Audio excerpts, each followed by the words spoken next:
আপনি এটা একটা হাস্যকর কথা, কারণ আপনাকে যদি আমি বলি, আপনি দেখেন আমি এই আন্দোলন সম্পর্কে দুইটা ভিডিও দেখাবো।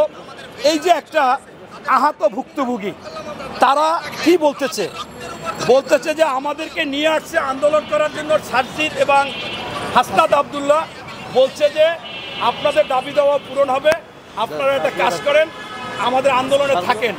3 দিন আমরা খাইয়ে না খাইয়ে আসি, অথচ ওনাদের দাবি পূরণ হওয়ার পরে আর পাচ্ছি না। অতএব এখন আমরা শাহবাগে নিষিদ্ধ হয়েছে, সেই দিন রাত্রি নাকি ঘোষণা দিচ্ছে আওয়ামী লীগের সব অফিস এনসিবি দখলে যাবে।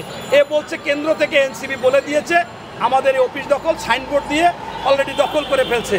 অতএব আপনি চিন্তা করেন যে এই যে বিষয়গুলো, এটা তো মনে করেন কখনো আমরা আশা করি না কারো মাধ্যমে।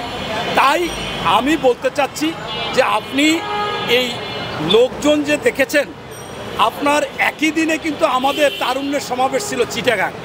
আমি যদি এখন বলি যে ওই একটা চিটাগাং রাজধানীতে না, আমাদের এর চাইতে 5 গুণ লোক হয়েছে, আপনি হয়তো বিশ্বাস করবেন না।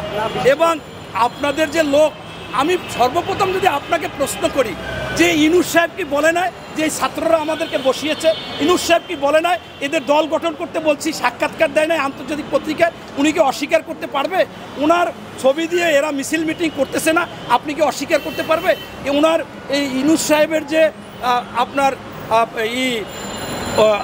প্রেস সচিব, তিনি কি বলে না যে নেক্সট প্রাইম মিনিস্টার এই আপনার ওই দলের প্রধানকে দেখাই দেয়নি? এই মাঠে বই, এই প্রেস ক্লাবের মাঠে বই, এটা একটা নাহিদকে বলেছে।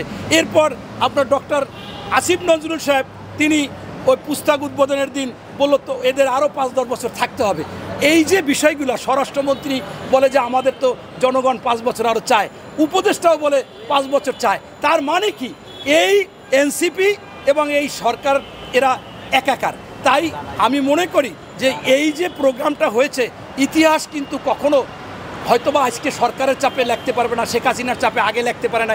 ইতিহাস কিন্তু মানুষ সঠিকভাবেই জানবে। যেমন গণজাগরণ মঞ্চ সরকারের একটা সাজানো নাটক ছিল, আজকে যদি এটাও এরকম সাজানো নাটক হয়, এবং আমরা কেন এই সরকার তো আমাদের, আমরা তাদের আন্দোলন করব কেন? তাদেরকে আবেদন করব, আমরা জানাবো, তারা সেইটা পালন করবে। কিন্তু এই যে বিষয়গুলো, এইটা তো শেষমেশ যে বিষয়টা দাঁড়ালো, সেইটা তো আইনের কাছেই গেল এবং আইনের মাধ্যমেই এটা ফয়সালা হবে।